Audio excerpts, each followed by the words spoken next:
Assalamualaikum warahmatullahi wabarakatuh.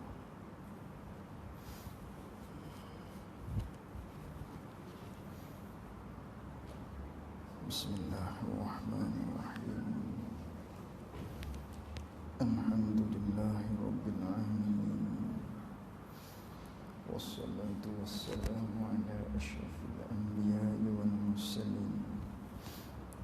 Sayyidina wa maulana Muhammadin sallallahu alaihi wasallam.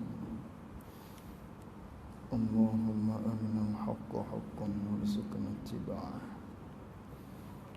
wa arina al-batila batilan warzuqna ijtinabah. Allahumma faqihna fid din wa 'allimna ta'wilih. Allahumma faqihna fid din wa 'allimna ta'wilih. Allahumma faqihna fid din wa 'allimna ta'wilih. Allahumma akhrijna min zulumatil wahyi wa akrimna bi nuril fahmi waftah 'alaina bi ma'rifatil 'ilmi wa sahhil lana abwaaba fadlika wa atmim lana nurana ya arhamar rahimin.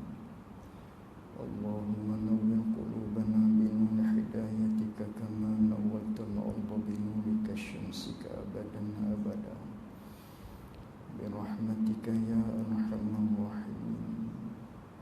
Allahumma aghnina bil 'ilmi wa zayyinna bil hilmi wa akrimna bit taqwa wa jammilna bil 'afiyah. Allahumma salli wa sallim ala sayyidina wa maulana Muhammad.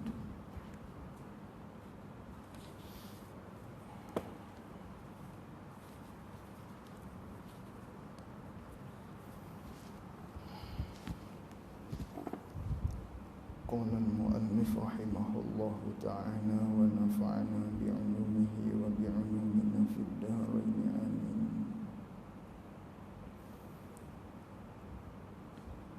Bismillahirrahmanirrahim. Alhamdulillahillazi atla'a fi samawati qulubil mu'minin syumusal ma'rifati musyrifatan bi anwarit tauhid wal yaqin. Kata Syekh Ahmad Ibn Muhammad Zain Al-Fatani rahimahullahu ta'ala, Bismillahirrahmanirrahim. Terjemahnya dengan nama Allah, Allah yang amat pemurah lagi amat mengasihani. Itu terjemah. Dia tidak ada terjemahan. Maka terjemahan bagi Bismillahirrahmanirrahim ialah dengan nama Allah. Sifat bagi Allah yang amat murah lagi amat mengasihani. Itu terjemah. Dengan nama Allah, maknanya takdir kalam nisbah bagi pengarang kita Syekh Ahmad, maknanya aku memulai akan risalah yang aku tulis. Aku memulakan akan karangan yang aku karang ini. Hal keadaan aku minta tolong dengan nama Allah, ataupun hal keadaan dengan limpah kurniaan daripada Allah Subhanahu wa taala, yakni Syekh Ahmad minta pertolongan hanya kepada Allah Subhanahu wa taala. Maka tiap-tiap nikmat nisbah kepada pengarang kita ni, maknanya dia dapat tulis kitab Faridah, dapat ilham daripada Allah, dapat dia menyiapkan tulisan yang dia karang ini, maka semua tu datang daripada Allah Subhanahu wa taala. Maka tu panggil nikmat. Maka tiap-tiap nikmat semuanya datang daripada Allah Subhanahu wa taala. Baik nikmat kita nak makan, baik nikmat minum, nikmat dapat kenderaan dan sebagainya, semua tu nikmat. Oleh kerana semua tu nikmat mari daripada Allah Subhanahu wa taala, datang daripada Allah Subhanahu wa taala, maka kita mulakan tiap-tiap nikmat yang kita dapat tadi tu yang datang daripada Allah Subhanahu wa taala, maka kita mulakan dengan bismillah. Maka nisbah pengarang, nikmat dia dapat tulis kitab, nikmat dia dapat ilham daripada Allah Subhanahu wa taala untuk dia tulis kepada kita ilmu-ilmu yang datang daripada Allah Subhanahu wa taala. Maka ini nikmat. Maka apabila ini nikmat daripada Allah, maka mulakan dengan bismillah, dengan sebut nama Allah. Siapa tu Allah? Apa makna Allah? Allah ni apa? Allah ni ialah satu nama. Satu nama bagi zat Tuhan kita. Tu Allah. Allah ni satu nama. Nama bagi zat Tuhan kita. Zat Tuhan kita tu yang wajibil wujud, yang mesti ada. Lagi pula al-khaliqul alam. Lagi pula zat Tuhan kita yang mesti ada tu, dialah yang menjadikan segala alam ini. Dialah yang mentadbirkan segala alam ini. Itu Allah. Jadi Allah ni ialah kena kepada nama. Lalu tu syekh kita ni minta tolong dengan nama Allah. Minta tolong kepada nama sajakah? Tidak. Minta tolong kepada zat Tuhan yang bernama Allah. Kerana al-ismu yadullu 'alal musamma. Nama menunjukkan kepada tuan nama. Contoh kita panggil Muhammad. Bila mana kita panggil Muhammad, kena kepada penama tu, kena kepada musamma tuan dia tu yang bernama Muhammad. Maknanya nama tidak terpisah dengan tuan bagi nama. Maka begitu juga yang ni, Allah tu ialah kena kepada nama.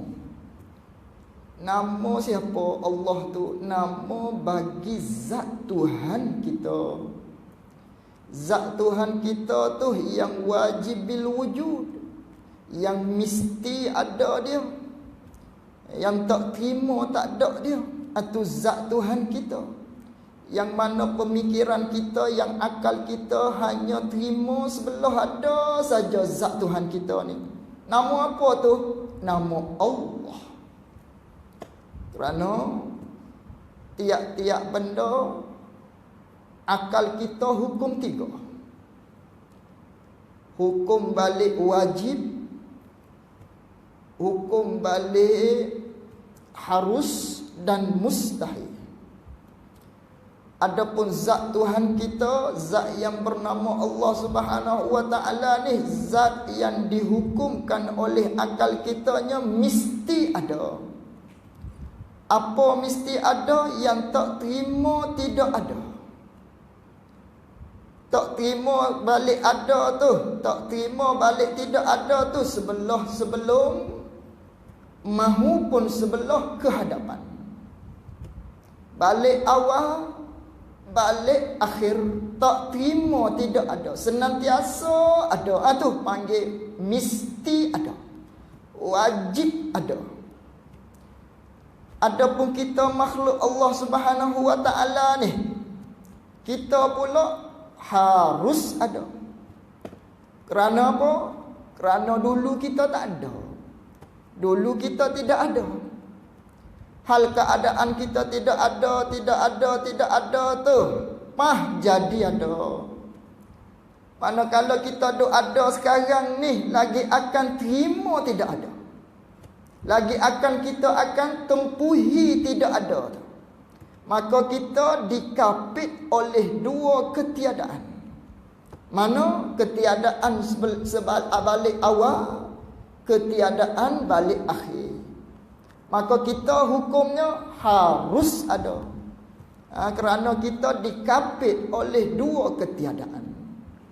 Adapun zat Tuhan kita yang bernama Allah Subhanahu wa taala ni, zat dia mesti ada. Dengan bahawa tak terima pada akal kitanya tidak ada tu. Sama ada tidak ada balik awal ataupun balik akhir. Itulah Allah nama dia. Zat tu. Nama Allah tu zat tu. Zat yang mesti ada dia tu. Nama apa zat tu? Nama Allah. Lagi pula dia tu Al-Khaliqul Alam. Lagi pula zat yang bernama Allah tu, yang kita katakan yang mesti ada tadi tu, akan kita hukumnya. Lagi pula dia tu pula Al-Khaliqul Alam. Al-Khaliqul Alam. Dia tu pula yang menjadikan segala makhluk ni.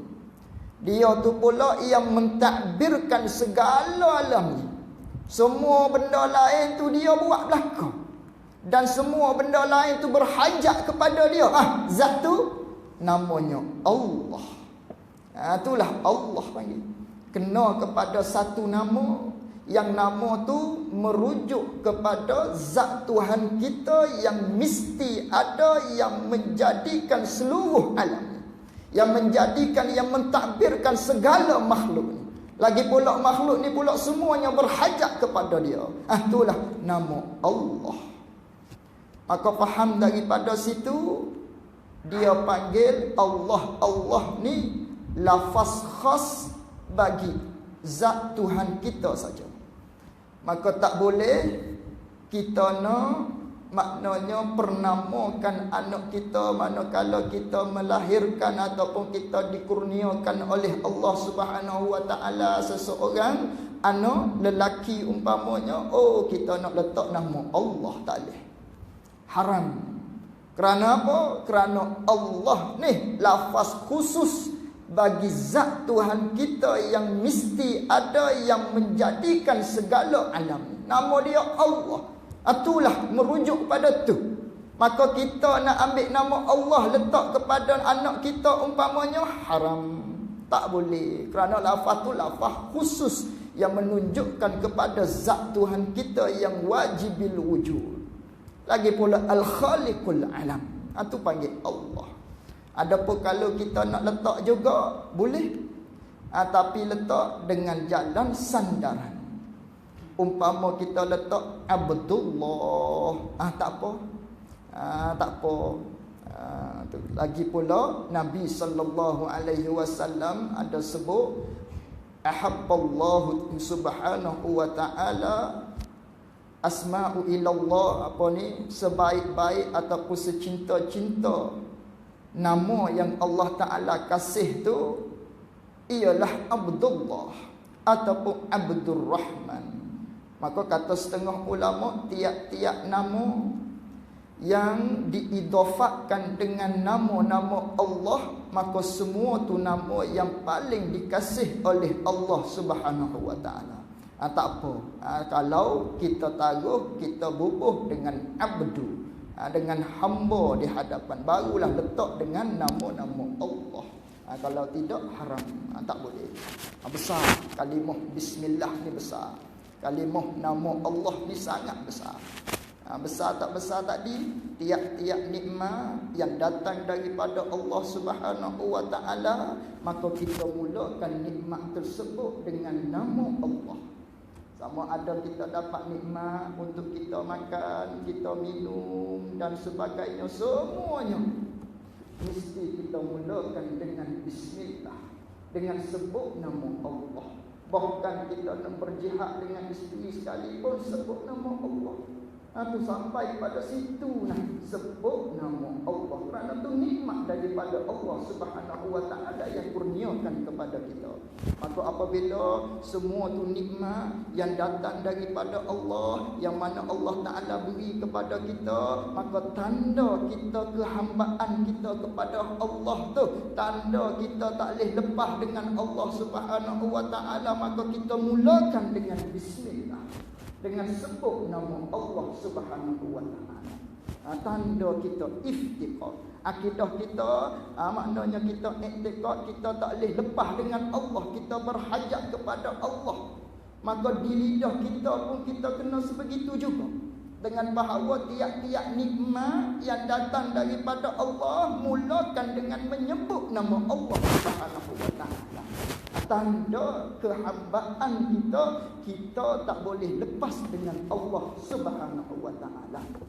Bahkan manakala nikmat tu banyak, nikmat nasi umpamanya, nasi tu nikmat, kita dapat makan nasi tu nikmat, kita diberi oleh Allah Subhanahu wa Ta'ala gigi tu nikmat, kita dapat kecapi nasi tadi sampai ke lidah kita tu nikmat, dapat lidah pula tu dapat rasa pahit, manis, masin, tom yum dan sebagainya tu nikmat. Semua tu nikmat.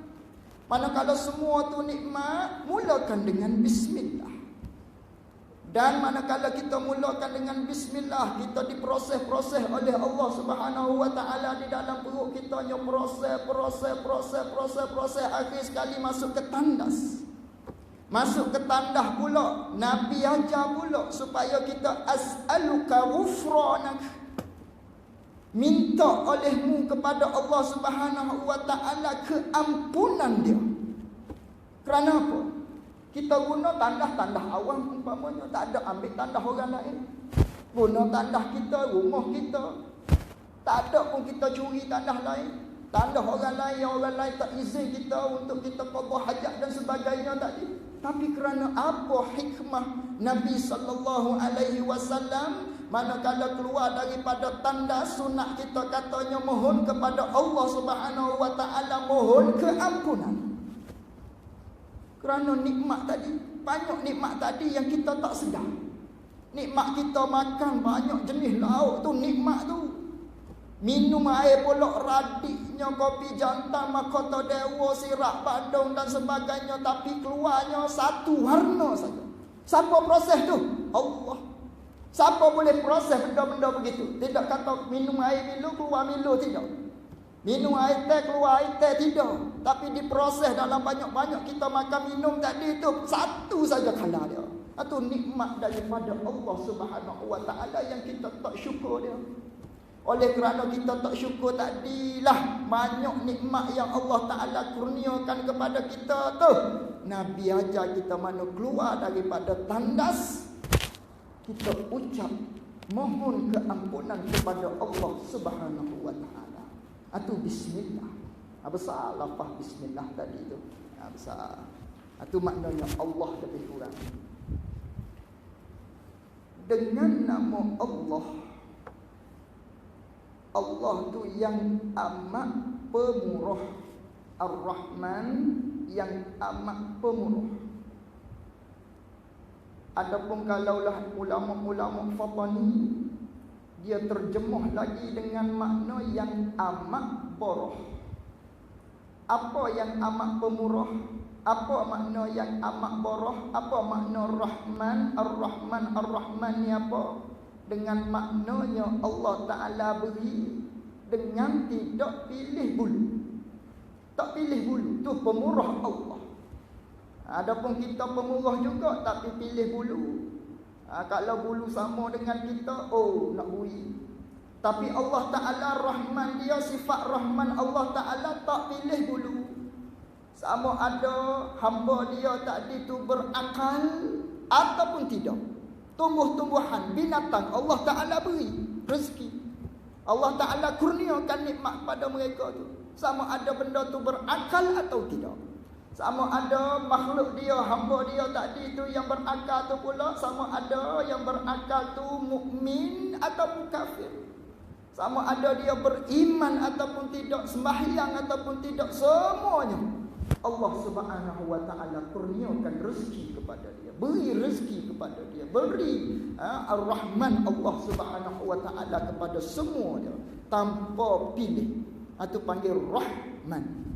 Maka manakala kita beriman dengan nama-nama Allah Subhanahu wa Ta'ala, yang salah satunya nama Allah Ta'ala tu ialah Rahman, yang amat pemurah, dengan makna Allah Ta'ala beri dengan tidak pilih bulu, tak pilih kasih, beri semata-mata beri, turunkan hujan, beri kepada orang kafir juga, orang mukmin pun dapat rasa juga, hatta binatang tumbuhan pun dapat juga. Beri belakang. Nikmat kekayaan beri juga kepada orang kafir, beri juga kepada orang yang beriman kepada dia, kepada orang yang ingkar kepada dia pun beri. Itu panggil Rahman Allah, pemurah Allah Subhanahu wa Ta'ala di atas dunia ni. Dia beri kepada segala makhluk dia, sama ada beriman ataupun tidak, berakal ataupun tidak berakal. Maka manakala kita mempercayai, kita beriman dengan Rahman Allah Subhanahu wa Ta'ala ni, tak perlulah kita ada perasaan dengki di dalam hati kita terhadap saudara-saudara kita ataupun musuh-musuh kita yang tidak beriman kepada Allah Subhanahu wa Ta'ala. Kerana Ar-Rahman, Allah Ta'ala beri nikmat, Allah Ta'ala beri dengan tak pilih bulu, sama ada beriman atau tidak. Atas dunia Allah Ta'ala beri semata. Maka manakala begitu, tak lahir dah di dalam perasaan kita sepatutnya perasaan dengki sesama kita ataupun musuh Allah Subhanahu wa Ta'ala. Tak boleh dah kita nak kata, kerana apa ni dia tak sembahyang, tak beriman pun kepada Allah Subhanahu wa Ta'ala, kaya lebih pada kita lagi. Tak ada dah perasaan tu. Kerana yang tu nikmat yang Allah Ta'ala beri tadi tu Rahman Allah. Atas dunia, ya Allah Ta'ala beri semata. Maka tak boleh dah kita nak perasa dengki, iri hati kepada seseorang yang Allah Ta'ala beri kurniaan kepada dia. Bukanlah dengan makna kekayaan yang Allah Ta'ala anugerahkan kepada seseorang tu dengan makna Allah Ta'ala nak memuliakan dia tu, tidak. Bukanlah dengan makna Allah Ta'ala beri kesempitan hidup, kesusahan dan sebagainya kepada seseorang tu dengan maknanya Allah Ta'ala nak merendah-rendahkan dia, nak menghina dia. Tidak sama sekali. Sebab itulah Allah Ta'ala berfirman di dalam surah Al-Fajr ayat yang ke-15, ayat yang ke-16, yang mana Allah Ta'ala nak menceritakan kepada kita, jangan kita sangka mereka yang diberi nikmat banyak kepada dia dengan nikmat kekayaan, pangkat dan sebagainya, itulah yang Allah Ta'ala sayang. Jangan sama sekali. Janganlah kita fahami dengan maknanya Allah Ta'ala memberi kepada seseorang tadi itu kesusahan dan sebagainya, itu Allah Ta'ala nak menghina dia. Jangan sama sekali. Sebagaimana firman Allah Subhanahu wa Ta'ala, fa ammal insanu iza mabtalahu rabbuhu fa akramahu wa na'amahu fa yaqulu rabbi akraman. Adapun manusia yang apabila Allah Ta'ala memberi ujian kepada dia, diberi ujian oleh Allah Subhanahu wa taala dengan fa'akramahu, dengan diberikan kepada dia kemuliaan. Orang pakak sanjung dia, kemasyhuran dan sebagainya. Wa na'amahu, Allah Ta'ala beri ujian kepada dia dengan segala nikmat-nikmat, kekayaan, nikmat kenderaan, isteri yang cantik, semuanya Allah Ta'ala anugerahkan kepada seseorang daripada kalangan manusia. Fayaqulu Rabbi, lalu itu dia berkatalah di dalam hatinya, Allah Ta'ala akraman, Allah Ta'ala memuliakan aku. Kalau begitu, wa amma iza mabtalahu faqadara alaihi rizqahu fayaqulu Rabbi ahanan. Adapun bagi manusia yang apabila diuji oleh Allah Subhanahu wa taala dengan kesempitan hidup, daripada awal, daripada kecil lagi tak biasa hidup kaya, ataupun diberi kecacatan kepada dia, lalu tu fayaqulu Rabbi ahanan, Allah Ta'ala nak menghinakan aku. Kalla, Allah Ta'ala tolak tomohan tadi itu dengan kata kalla, jangan sesekali kamu sengka begitu. Jangan sesekali kamu sengka dengan diberi kenikmatan, dengan kemuliaan dan sebagainya. Itulah yang Allah Ta'ala sayang. Kalla, tidak. Janganlah kamu sengka dengan bahawa kamu diberi kesempitan hidup, ujian oleh Allah Ta'ala, kesusahan. Itulah Allah Ta'ala nak menghinakan kamu. Tidak. Tapi Allah Ta'ala beri ujian tadi nak tengok kepada engkau. Adakah kamu gunakan nikmat yang Allah Ta'ala beri, yang ujian yang Allah Ta'ala beri, sama ada ujian tadi berbentuk baik ataupun berbentuk fa'akramahu, berbentuk kemuliaan, berbentuk nikmat yang banyak, kekayaan tadi itu semua ujian. Nak tengoknya kita nikmat ujian tadi itu kita kena ke mana? Kita guna dia, kita pusing dia ke arah mana? Adakah ke arah keredaan Allah Subhanahu wa taala, ataupun sebaliknya ke arah maksiat yang tu penentu dia? Kerana semua tu ujian. Sama ada diberi kemuliaan ataupun ditimpakan kesusahan, semuanya ujian daripada Allah Subhanahu wa taala. Bukanlah maknanya di seseorang tu yang dapat kesusahan itulah yang Allah Ta'ala timpa kepada dia dengan makna Allah Ta'ala nak hina dia, tidak.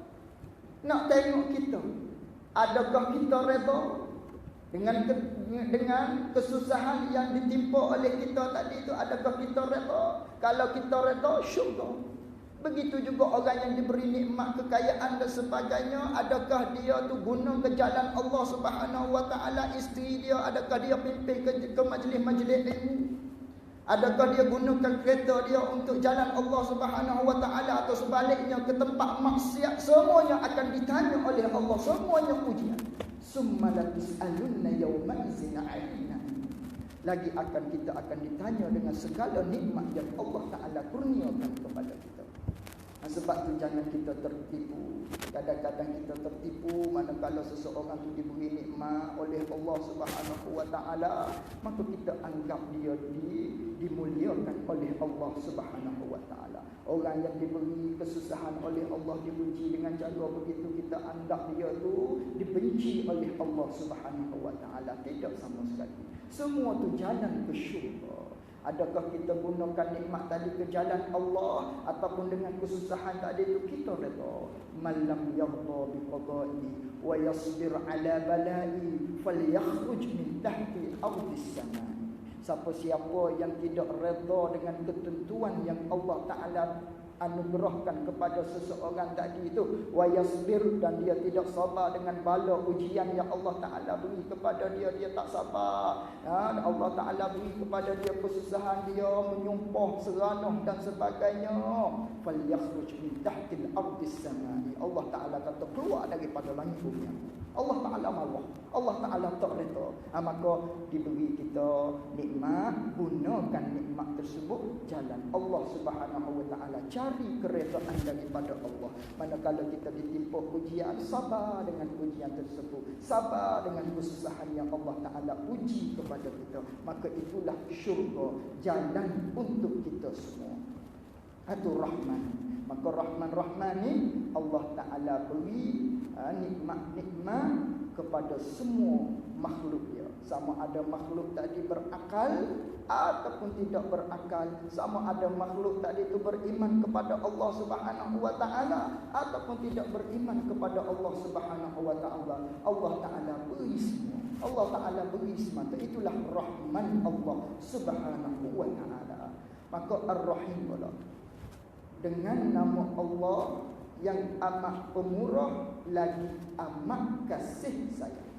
Adapun kasih sayang yang amat kasih sayang ni pula yang ni khusus untuk orang yang beriman kepada Allah Subhanahu wa taala.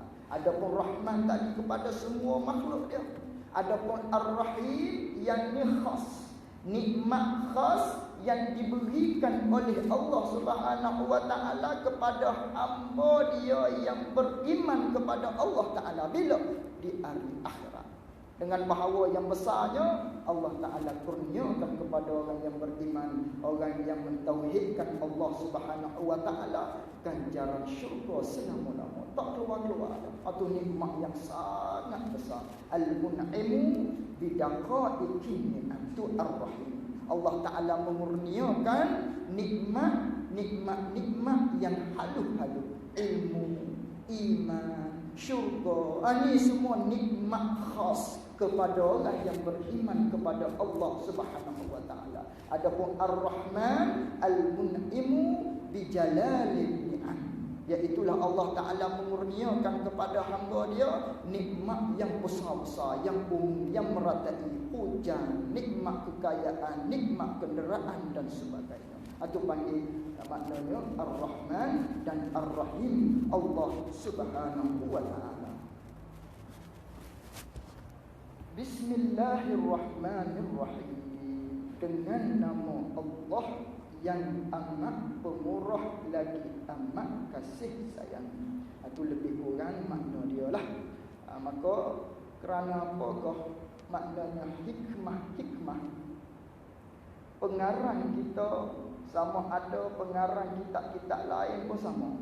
Maknanya ghalibnya sekiranya kitab tu kitab syarah, kitab agama, maknanya dia akan mulakan dengan Bismillahirrahmanirrahim. Kerana apa? Apa hikmah dia? Kerana yang pertamanya nak meniru peraturan ataupun nak tiru susunan nizam Al-Quranul Karim. Yang mana Al-Quran ni ialah sebuah kitab yang mulia sekali di kalangan kitab-kitab yang lain yang diturunkan daripada langit ke alam dunia, yang dinamakan dengan Kutubus Samawiyah, kitab-kitab yang dibangsakan kepada langit, yang mana kesemuanya ada 104 buah.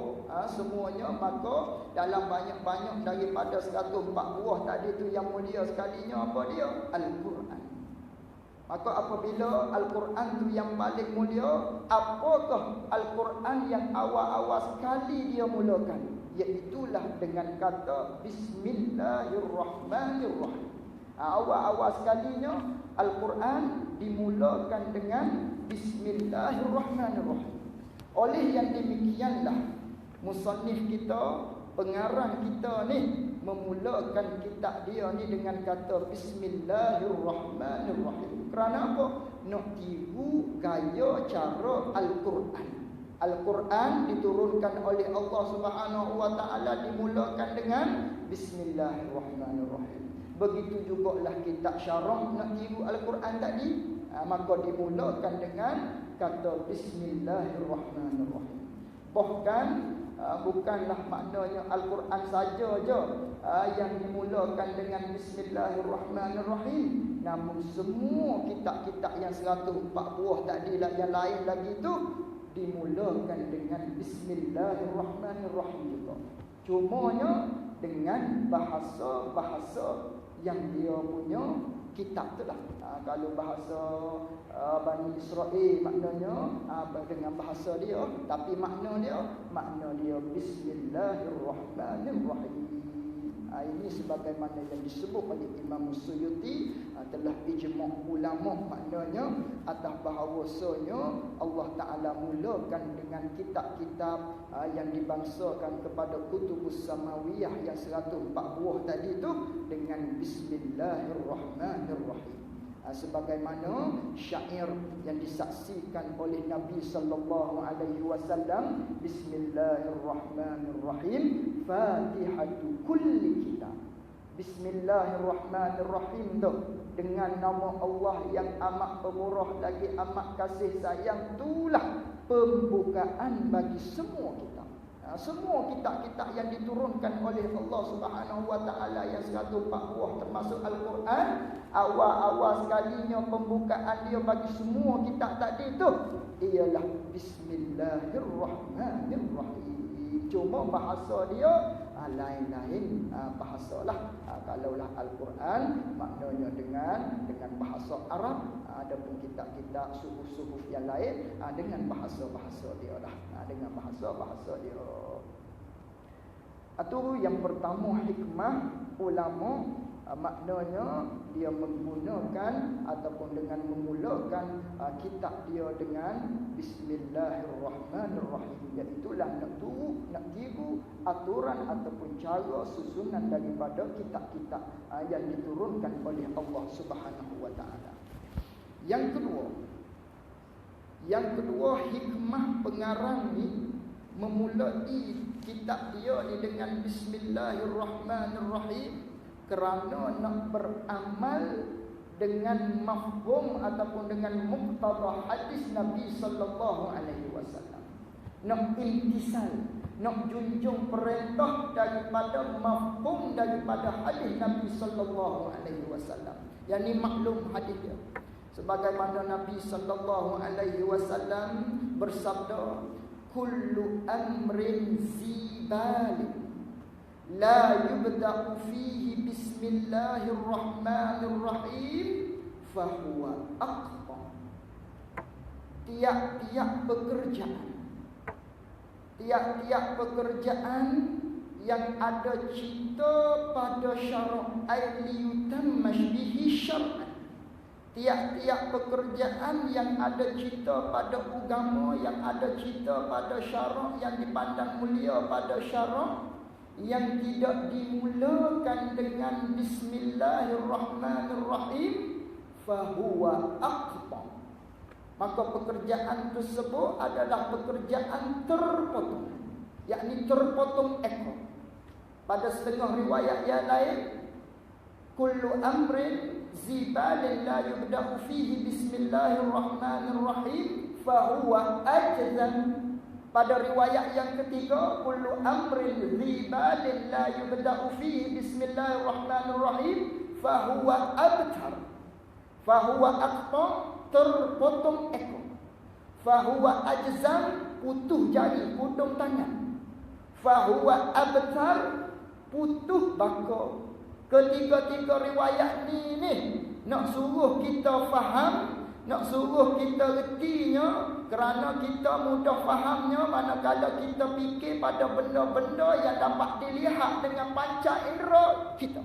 Sama ada melalui mata kita, sama ada melalui pendengaran kita, sama ada melalui penyentuh kita dan sebagainya.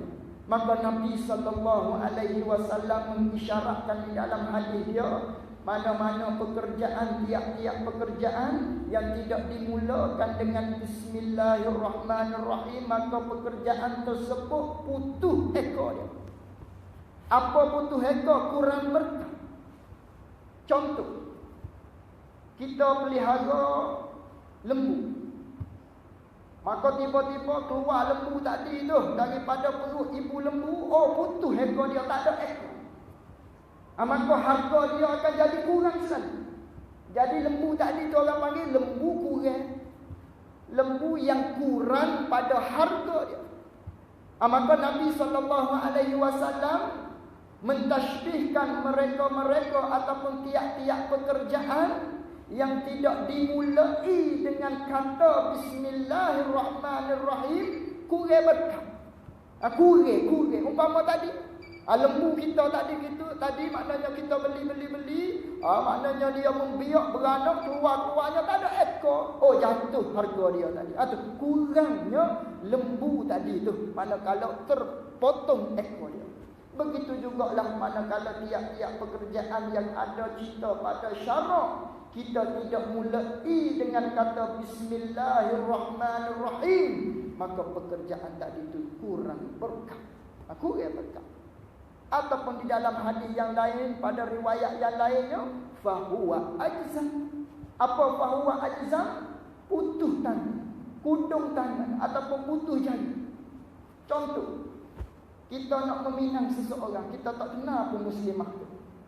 Kita gigi tengok dia kat air, tak ada tangan, kudur tangan dia. Balik. Kurang perempuan tadi tu. Bukan nak hina dia, nak buat misal supaya kita tu dapat faham dia. Apa yang Nabi SAW kata, tiap-tiap pekerjaan yang tidak dimulai dengan Bismillahirrahmanirrahim, fahuwa ajzam, kudur tangan, kurang berkat maknanya. Serupa tadi, wanita tadi kita nak bina-bina dia, nak meminang dia, nak merisik dia, tengok-tengoknya, tak ada jari umpamanya. Muka tu comel, hidung dia pun nyakup baju umpamanya, macam orang Syahrukh Khan dan sebagainya. Tapi tak ada tangan, tak ada jari. Kurang wanita tadi tu. Kurang, maknanya dikurang di sisi kita. Ada di sisi Allah Subhanahu Wa Taala tu, tengok pada amal ibadat dia lah.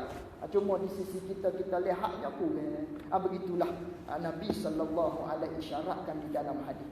Yang ketiganya, pada riwayat yang ketiga, fahuwa abtar, terpotong ataupun putus baka. Kurang juga. Orang yang bernikah, berkahwin, maknanya lama 10 tahun, 20 tahun, tapi tak dikurniakan oleh Allah Subhanahu Wa Taala anak, maka orang tadi itu kurang di dia. Maka itulah yang disebut oleh Nabi sallallahu alaihi wasallam pada ketiga-tiga hadis tadi, maknanya sama ada fahuwa abta, fahuwa ajzam, fahuwa abtar, kesemua tu dengan maknanya kurang barakah.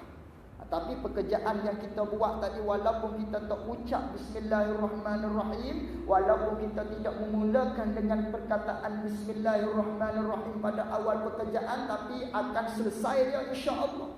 Walaupun kita tak mulakan dengan Bismillah, akan selesai benda tu, akan sampai kepada kita. Kalau kita nak makan umpamanya, akan kenyang maknanya, tapi kurang berkat. Kurang berkat. Apa berkat? Ziyadatul khair, tambah kebajikan. Maka orang yang memulakan tiap-tiap pekerjaan nikmat yang Allah Ta'ala kurniakan kepada dia, ataupun pekerjaan-pekerjaan yang ada harga di sisi syarak, maka dia mulakan dengan Bismillahirrahmanirrahim, maka pekerjaan itu akan menjadi lebih berkah, bertambah kebajikan. Dengan maknanya, si A dia makan nasi tidak baca Bismillah, si B dia makan nasi maknanya baca Bismillah. Mana bertambah berkatnya? Si B yang baca Bismillah. Dengan maknanya, walaupun sama-sama makan, boleh jadi yang makan tanpa Bismillahirrahmanirrahim tadi, walaupun kenyang, tapi dia malah nak buat ibadat kepada Allah Subhanahu Wa Taala. Sebaliknya, orang yang baca Bismillah memulakan dengan perkataan nama Allah Subhanahu Wa Taala, dengan sebut nama Allah, walaupun dia kenyang, tapi bertambah kebajikan. Atau panggil keberkatan ada pada seseorang yang membaca Bismillahirrahmanirrahim pada tiap-tiap pekerjaan yang dia buat. Maka di sinilah manakala tiap-tiap pekerjaan Nabi kata yang ada cerita pada syarak, yang tidak dimulakan dengan Bismillahirrahmanirrahim, maka pekerjaan tersebut tidak ada keberkatan di sisi Allah Subhanahu Wa Taala. Maka maknanya tidak termasuk di dalam kata semua pekerjaan tadi itu beberapa perkara. Hukum Bismillahirrahmanirrahim nak baca dia ni ada bergantung kepada beberapa hukum. Yang pertamanya wajib. Wajib baca Bismillahirrahmanirrahim. Mana? Dalam sembahyang umpamanya, wajib baca Bismillah. Yang keduanya, Bismillahirrahmanirrahim ni terkadangnya jatuh kepada sunat. Mana umpama ibadat-ibadat yang sunat seperti wudu, sunat kita baca bismillahirrahmanirrahim. Maka terkadangnya juga tak termasuk maknanya di dalam kata kullu amrin, tiap-tiap pekerjaan yang tidak dimulakan dengan bismillahirrahmanirrahim, pekerjaan itu tidak ada keberkatan. Yang tidak masuknya adalah pekerjaan-pekerjaan yang mana pekerjaan tersebut adalah benda haram. Maka benda haram tidak termasuk di dalam kata kullu amrin yang disabdakan oleh Nabi sallallahu alaihi wasallam. Benda haram tak masuk. Haram mana? Haram zati. Kerana haram ada kalanya haram zati, ada kalanya haram aridi. Adapun haram aridi sunat juga kita maknanya sebut bismillahirrahmanirrahim. Nak mulakan pekerjaan tadi itu sunat juga kata bismillahirrahmanirrahim. Yang haramnya yang tidak masuk di dalam kata kullu amri itu haram yang zati. Apa haram zati? Haram diri dia tu haram. Diri benda tu haram. Umpamanya zina. Maka nak memulakan pekerjaan zina tadi itu umpamanya dia kata bismillahirrahmanirrahim. Maka kata bismillah tu haram. Diri baca bismillah tu haram. Berzina tu haram dah. Diri kata bismillah tadi tu pun haram. Bila haram kata bismillah pada melakukan zina tu? Sekiranya dia kosak tadi tu hanya kosak saja-saja. Dengan kosak tak tahu umpamanya. Sebaliknya kalau kosak kata bismillahirrahmanirrahim ni akan menghalalkan perbuatan zina tadi tu, jatuh pada kafir dia. Murtad dia. Kena mengucap balik maknanya. Tapi kalau semata-mata kata bismillahirrahmanirrahim pada nak buatkan perkara-perkara yang haram zati umpama zina tadi tu, maka haram dia menuturkan perkataan bismillahirrahmanirrahim. Umpama nak minum arak dan sebagainya kata bismillahirrahmanirrahim. Sebaliknya kalau dia niat di dalam hati dia arak ni akan menjadi halal sekiranya dengan menyebut nama Allah, dengan menyebut bismillahirrahmanirrahim, arak tadi yang haram akan bertukar menjadi halal, maka yang ni akan jatuh kafir orang tersebut.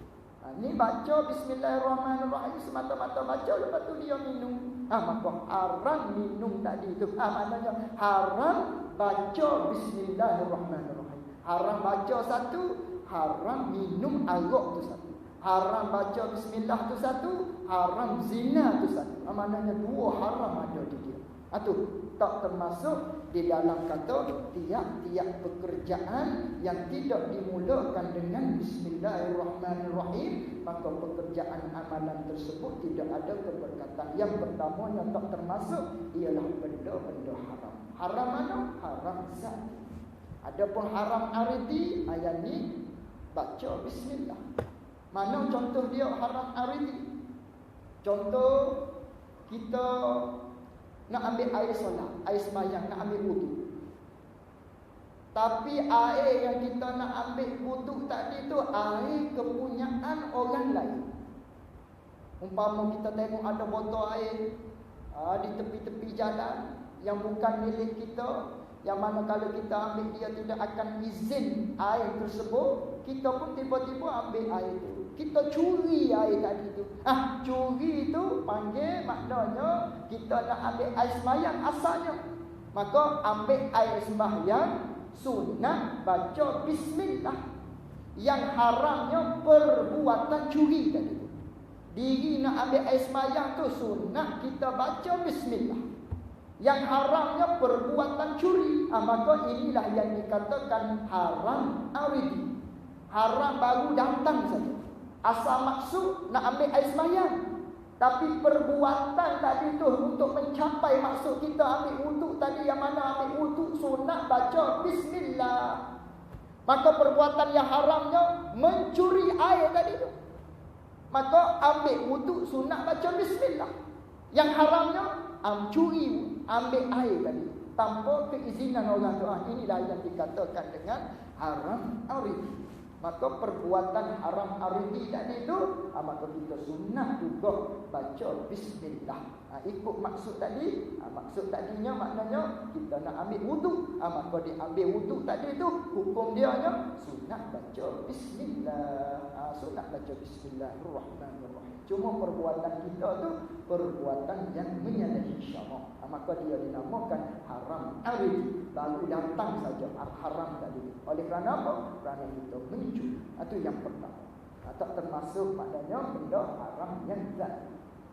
Yang kedua, tak termasuk di dalam kata kullu amrin dhibalin la yubda'u fihi bismillahirrahmanirrahim. Yang keduanya ialah sewaktu kita nak mengerjakan ataupun sewaktu kita nak melaksanakan perkara-perkara yang makruh.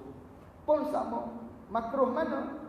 Sama ada makruh tu ada dua juga. Maknanya makruh zati dan juga makruh aridi. Maka yang haramnya, yang makruhnya iaitulah perbuatan makruh yang zati. Yang diri benda tu makruh. Contoh. Mana contoh benda makruh yang zati? Umpama kita nak lihat, maknanya nak lihat kemaluan ataupun farash bagi perempuan. Perempuan isteri kita lah. Adapun perempuan lain haram, bukan makruh dah, mau bisa elok. Tidak, makruh tu haram. Yang makruh-makruh ni iaitulah isteri kita, yang kepunyaan kita punya. Maka kita tengok baca bismillahirrahmanirrahim. Maka perbuatan kita tadi itu makruh. Makruh kita baca bismillahirrahmanirrahim manakala nak lihat farash ataupun kemaluan.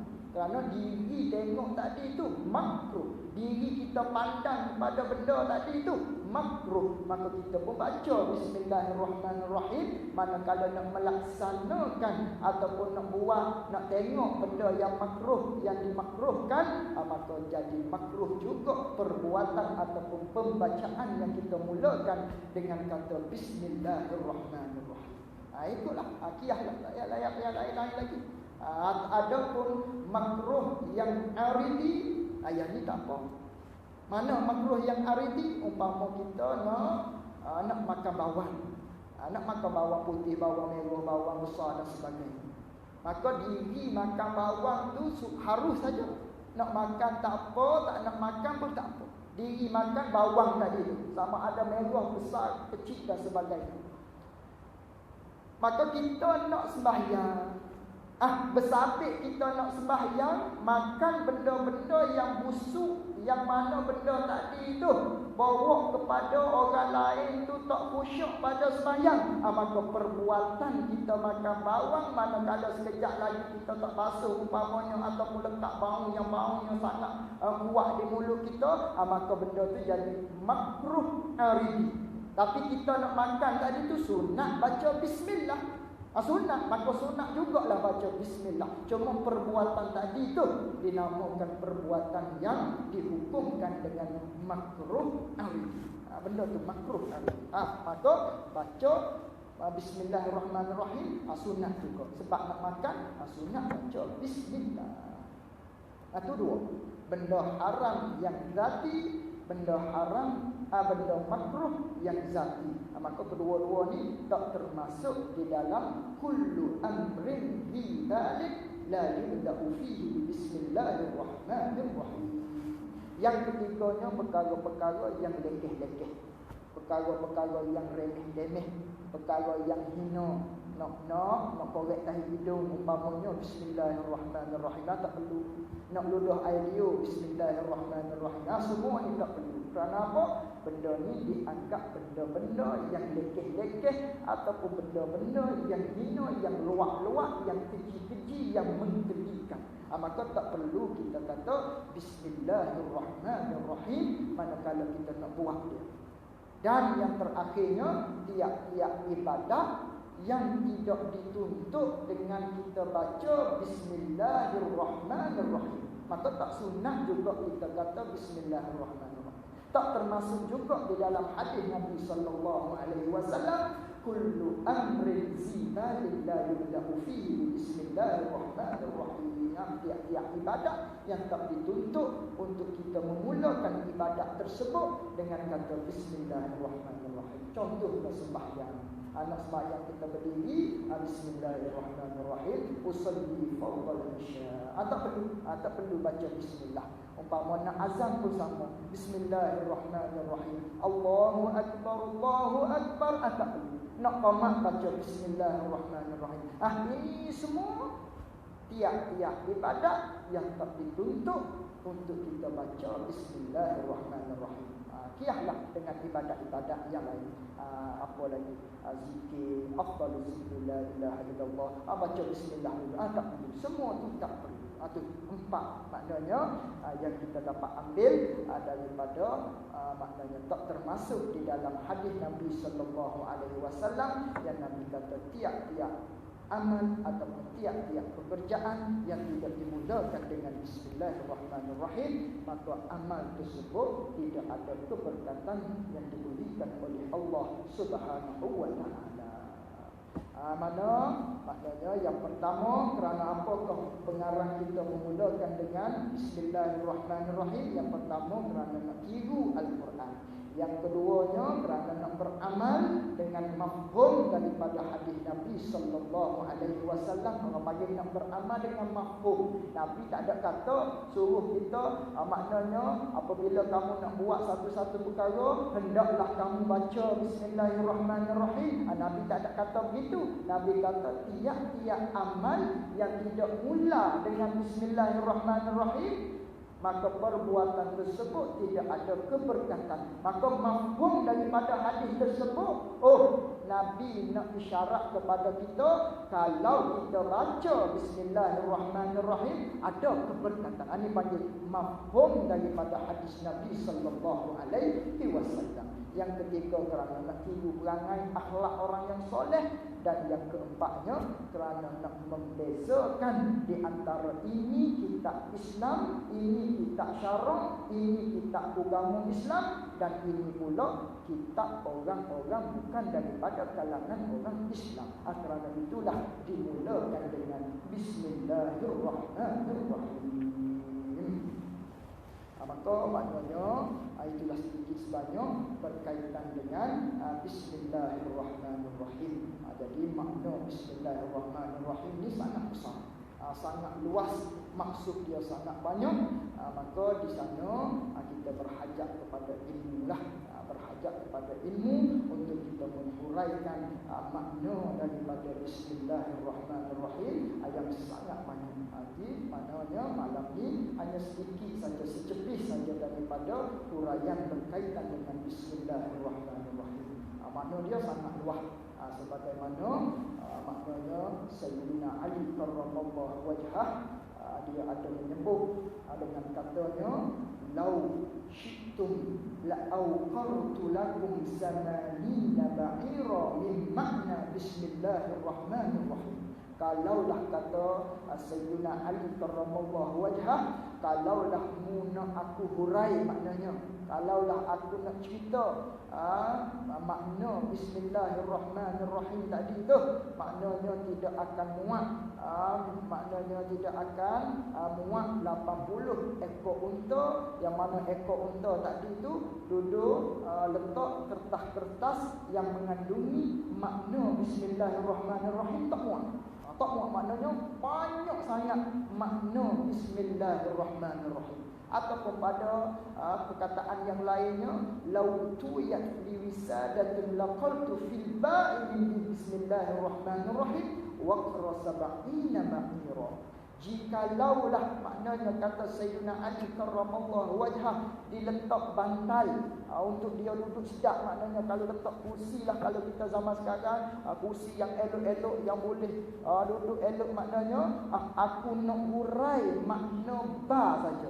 Makna ba pada bismillahirrahmanirrahim, nescaya kata Sayyidina Ali karramallahu 70 ekor unta bawa kertas tu penuh dengan makna ba saja. Penuh 70 ekor kertas, ekor unta yang ada atas unta tadi kertas, baru makna ba saja, penuh dengan makna ba saja. Tak makna Allah lagi, tak makna Ar-Rahman lagi, tak makna Ar-Rahim lagi. Maknanya luah, makna Bismillahirrahmanirrahim. Jadi banyak makna dia. Jadi malam ni sekadar itu sajalah bagi makna Bismillahirrahmanirrahim. Alhamdulillahillazi atla'a fi samawati qulubil